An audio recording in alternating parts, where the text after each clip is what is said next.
ഈശോയിൽ ഏറ്റവും സ്നേഹമുള്ള ദൈവജനമേ, ഇന്ന് സെപ്റ്റംബർ 14 ശനിയാഴ്ച. വേർഡ് ഓഫ് ഗോഡ് ടുഡേ, 3-ാം മണിക്കൂർ. ഇന്നത്തെ ചിന്തയ്ക്കായിട്ട് ദൈവം നമുക്ക് തന്നിരിക്കുന്നത് ഉൽപ്പത്തി പുസ്തകം 22-ാം അധ്യായം 1 മുതൽ 14 വരെയുള്ള വാക്യങ്ങളാണ്. ഇവിടെ നമുക്കറിയാം, അബ്രാഹത്തിൻ്റെ ബലി എന്ന ഹെഡിങ്ങോടുകൂടി തിരുവചനം നമ്മളെ ബോധ്യപ്പെടുത്തുന്ന ചില ഭാഗങ്ങളാണ്. അവിടെ അബ്രാഹത്തോട് ദൈവം പറയുക, നിന്റെ മകൻ ഇസഹാക്കിനെ എനിക്ക് ബലി അർപ്പിക്കണമെന്ന്. ഇത് കേട്ട് യാതൊരു ഭാവഭേദവുമില്ലാതെ അബ്രാഹം പിറ്റേ ദിവസം രാവിലെ മകനുമായിട്ട് പുറപ്പെടുകയാണ്. 3-ാം ദിവസം അവൻ തല ഉയർത്തി നോക്കിയപ്പോൾ ആ സ്ഥലം കണ്ടു. അവൻ അവിടെ ഒരു കാര്യം കൂടി ശ്രദ്ധിക്കുക. അവിടെ അവൻ വേലക്കാരെയും കഴുതി അവിടെ നിർത്തിയിട്ട് മകൻ മാത്രമായി ബലിയർപ്പിക്കാൻ പോവുക. ബലിയർപ്പണത്തിനുള്ള പ്രത്യേകമായ ഒരുക്കം ഇവിടെ നമുക്ക് കാണുകയാണ്. പിതാവായ ദൈവത്തിന് ബലിയർപ്പിക്കാൻ മറ്റുള്ളവരൊന്നും കൂടെ വരണ്ട. തൻ്റെ മകനുമായിട്ട് ബലിവസ്തുവുമായിട്ട് അവൻ പോവുകയാണ്.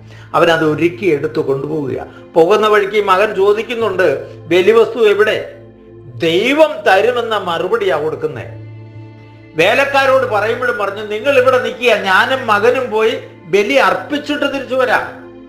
മറ്റൊരു സന്ദേഹവും ഇല്ലാതെ അബ്രാഹാം മുന്നോട്ട് പോവുകയാണ്. എന്നാൽ അതിനുശേഷം ഇസ്ഹാക്കിനെ ബന്ധിച്ച് ബലിപീഠത്തിൽ കിടത്തുകയാണ്. അപ്പോഴും ഈ പിതാവിന് യാതൊരു ഹൃദയ ആഘാതവും ഉണ്ടാകാതെ ആ ബലിയർപ്പണത്തിന് മുന്നോട്ട് പോവുകയാണ്. പ്രിയമുള്ളവരെ, ഒരു പക്ഷേങ്കിലേ ഇത്രയും പ്രായമുള്ള കുഞ്ഞല്ലേ, അവനെ പിടിച്ച് കെട്ടാനൊക്കെ ഒരുങ്ങുമ്പം അവൻ ഒതറി ഓടിക്കാണുമെന്ന് നമുക്കറിയാം. പക്ഷെ ഒരു തരത്തിലും അത് പഴുതില്ലാതെ അബ്രാഹാം ബലിക്കായി ഒരുങ്ങുകയാണ്. എന്നാൽ ഇസഹാക്കുമായി വേലക്കാരോട് പറയുന്നുണ്ട്, ഞാനും മകനും പോയി ബലി അർപ്പിച്ചിട്ട് തിരിച്ചു വരാം.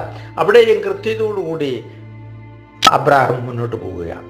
അവസാനം കുട്ടിയുടെ ബന്ധിച്ച് ബലിപീഠത്തെങ്കിൽ കിടത്തിക്കഴിഞ്ഞ് കത്തിയെടുത്ത് ഓങ്ങുമ്പം ദൈവം ഇടപെടുകയാണ്. അവിടെ അവൻ പറയുന്നൊരു വാക്കുണ്ട്, അതാണ് 14-ാം വാക്യം നമ്മൾ എടുത്തിരിക്കുക. യഹോവ-യീരേ. യഹോവ-യീരേ എന്നവൻ ആ സ്ഥലത്തിന് പേരിട്ടു. കർത്താവിൻ്റെ മലയിൽ അവിടുന്ന് വേണ്ടത് പ്രദാനം ചെയ്യുന്നു. കർത്താവിൻ്റെ മലയിൽ അവിടുന്ന് വേണ്ടത് പ്രദാനം ചെയ്യുന്നു. പ്രിയമുള്ളവരെ, നമ്മുടെ ബലിപീഠം കർത്താവിൻ്റെ മലയാണ്. ആ ബലിപീഠത്തെങ്കിൽ ബലിവസ്തു നമ്മൾ കാഴ്ചയായി സമർപ്പിച്ചു കഴിഞ്ഞാൽ നീ എന്താണ് സമർപ്പിക്കുന്നത്? നിനക്ക് വേണ്ടത് തിരിച്ചു തരുന്ന ദൈവം. നിന്റെ ഹൃദയം നീ ദൈവസന്നിധിയിൽ പകർന്നാൽ നിന്റെതൊന്നും കവർച്ച ചെയ്യാതെ നിനക്ക് വേണ്ടത് തിരിച്ചു തരുന്ന ദൈവത്തെയാണ് നാം കാണുക. പ്രിയമുള്ളവരെ, നമ്മുടെ ബലിയർപ്പണം എപ്രകാരം ഒരുക്കത്തോടു കൂടിയും സമർപ്പണത്തോടു കൂടിയും ആയിരിക്കണമെന്ന് ഇവിടെ നമ്മെ ബോധ്യപ്പെടുത്തുകയാണ്. പിതാവിൻ്റെയും പുത്രൻ്റെയും പരിശുദ്ധാത്മാവിൻ്റെയും നാമത്തിൽ ആമേൻ.